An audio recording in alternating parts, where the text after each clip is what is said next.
Welcome to Grizzly Tales for Gruesome Kids, a series of cautionary tales for lovers of scream. I call this tale The Barber of Civil. Oh.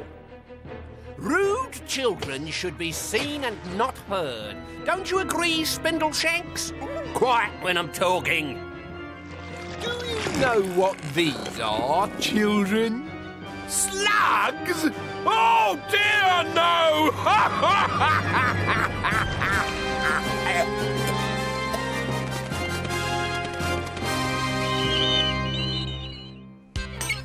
You will probably have heard of a town called Saucy by Sea.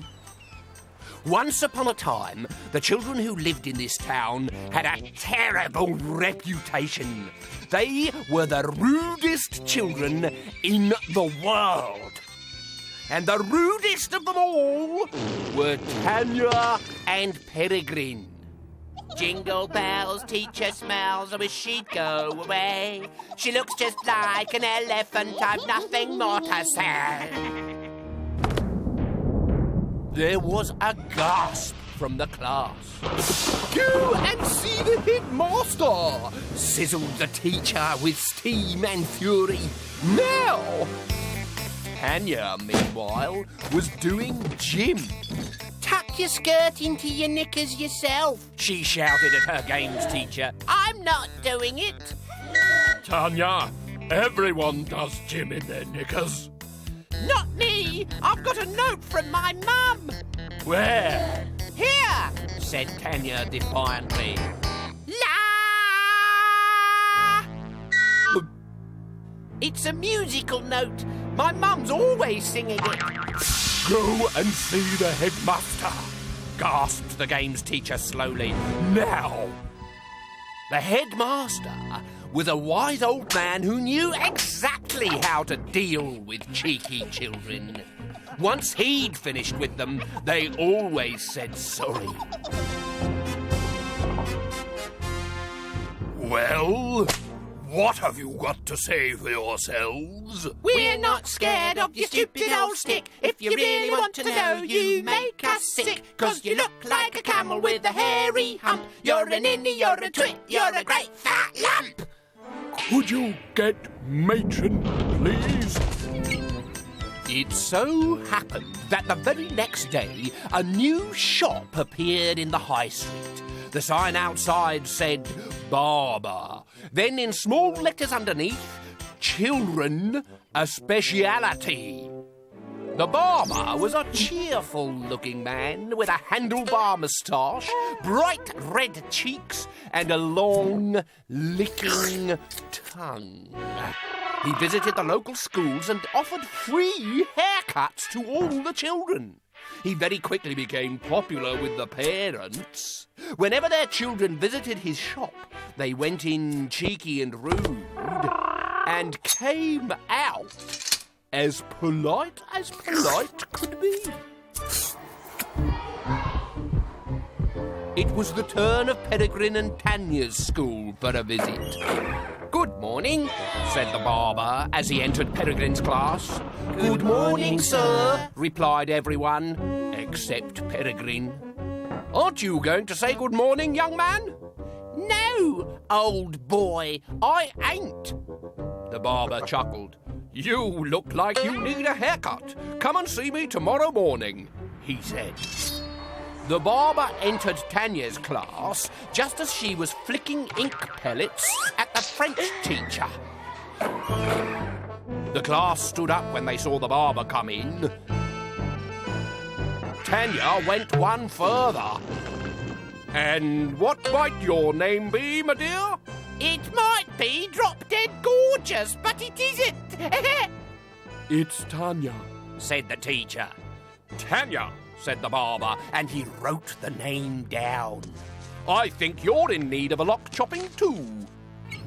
The following morning, Tanya and Peregrine turned up at the barber's shop for their haircuts.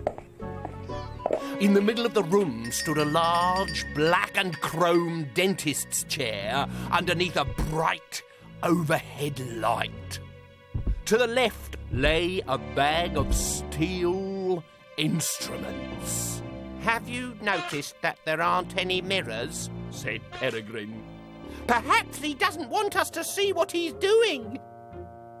"Ugh, look at these!" shouted Peregrine, lifting the barber's collection of slugs off the counter.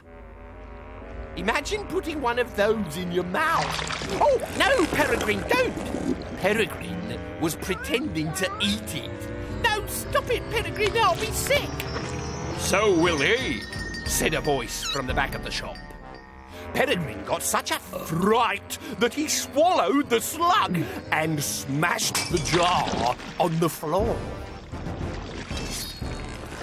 As the heaving, twisting ball of slimy slugs slithered around Tanya's feet, she heard 100 cheeky voices shout out, "Sharp, natural, won't do it, don't wear, and I hate you, and I hate you. Get them off me!" she shrieked. The barber bent down, scooped up the chattering slugs, and squeezed them into his pocket. Then he smiled and locked the door.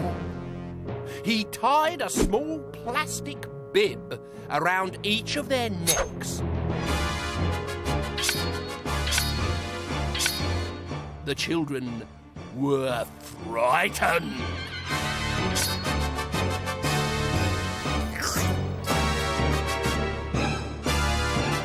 Now, who wants to be first? Peregrine with your short back and sides? Or Tanya, I have you down for the full chop. But I don't want all my hair chopped off. We'll start with Peregrine then. Up you come. The barber helped Peregrine into the black and chrome dentist's chair.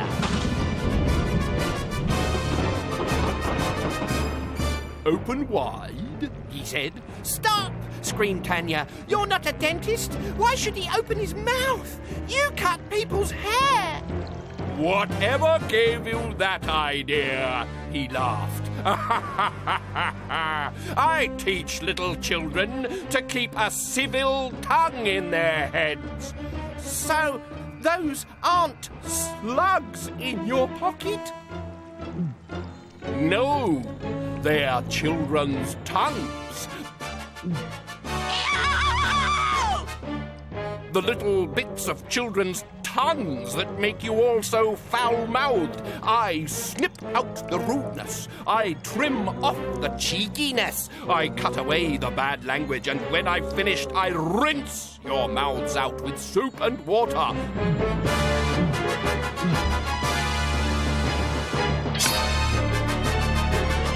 Ha ha ha ha ha! When Tanya and Peregrine went back to school on Monday, they were different children. Their tongues were shorter, for one. Also, they didn't swear, they weren't cheeky, and they didn't try to be clever in front of the rest of the class. The barber left Saucy by Sea that week and was never seen again. So if a new barber arrives at your school, I suggest you keep your mouth firmly shut. Do you still want to know what's in this jar? Shan't tell you.